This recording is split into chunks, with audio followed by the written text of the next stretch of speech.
Welcome back. This is our third tutorial about working with splines. We're going to learn about the Fit Spline tool. Let's go to the Tools menu, scroll down to Spline Tools, and select Fit Spline. Let's uncheck the Closed Spline option, and we're going to select our first sketch segment, the second segment, and segment number 3.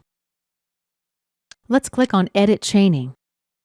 This lets you change the way that the sketch segments are connected. Now, for example, if I want to connect this point to this point, I can. Let's check Closed Spline first. Now I'll select this connection and this one. And let's exit the Edit Chaining by clicking the button again. Let's uncheck Closed Spline now.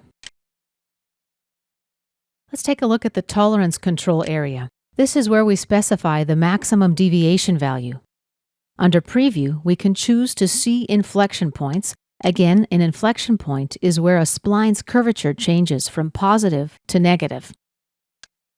Minimum radius. As well, we have an option to display the curvature comb. The Delete Geometry option under Parameters will delete any underlying geometry once you process the Fit Spline command. If this box is unchecked, the underlying geometry gets converted to construction geometry. More options below. Our spline can be constrained, unconstrained, or fixed. Let's make it constrained. And let's accept our work. And here is our spline. Let's try another example. I've got a solid in my graphic area. I've got 8 faces around the side, and I want to convert them into a single face. Let's right-click, Edit Sketch. Now go to Tools, Spline Tools, Fit Spline. I'm going to window select all entities. Notice that the Closed Spline option in the Property Manager is grayed out.